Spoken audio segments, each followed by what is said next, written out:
Can you learn to play piano or windsurf or write a program pretty well in just a few hours? Learning researchers say yes, you can. So how about negotiating? Yep. Hi, I'm Professor Seth Freeman. I teach and train people around the world to negotiate and handle conflict better. And in this brief video, I want to offer you 7 ways to do it. I'll draw on Josh Kaufman's research in his book, The First 20 Hours. So how do you do it? First, learn one skill at a time. Don't try to learn 15 things at once. Just practice one. To help students and trainees do that, I give them simple challenges. For example, the most important negotiation skill there is listening. So I give them the Exactly challenge. See what happens the next time you're negotiating or facing a conflict if you say back the gist of what the other's saying so well that the other says exactly 2 or 3 times during the conversation. Second, define your target performance level. Decide beforehand how good enough is. Don't worry about perfect mastery. Pretty good is fine. So for the Exactly challenge, you might say you're good enough for now if you have 3 or 4 consecutive conversations where you get at least 2 exactlys and 1 or none where the other says you're not listening. Third, break down the skill into sub-skills. Instead of learning to drive, break it down into starting the car, driving in a straight line, making a clear turn, and so on.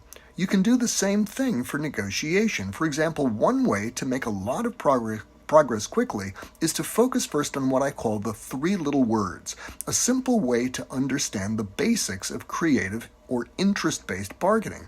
We can break that skill down by thinking first about your interests, the reasons why you want what you each say you want, then thinking about the facts, the learning you need to do about the matter you'll negotiate, and lastly, use the first 2 to think about a third thing, options, creative ideas that can serve your interests and the other side's. So for a job negotiation, you can first list your interests in providing for your family and security, and the other side's interest in cash flow.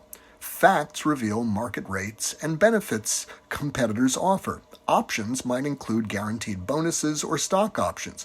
So breaking down the skill into sub-skills like that equips you to get the basics of a whole subfield of negotiation. In fact, I believe in breaking things down into sub-skills so much that I've written a book to help you do just that. More on that later.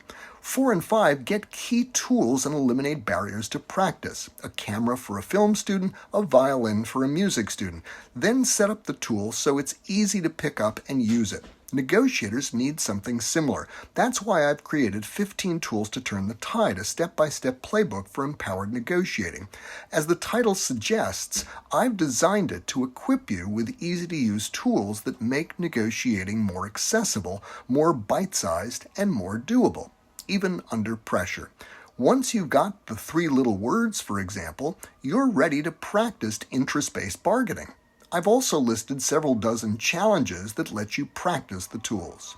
6, create fast feedback loops. Find ways to learn from your practice. One way to do that in negotiating is to deploy a tool I've created called the Measures of Success Dashboard. 3 simple tests for any deal you enter. First, how well does it serve your interests? Second, how does it compare to your ranges? And third, how well does it compare to your benchmarks and your sense of the relationship?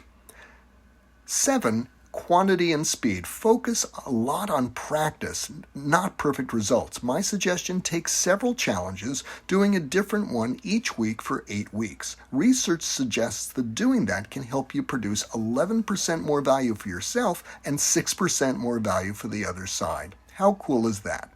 I dare you to try all this week. Let me know what you find.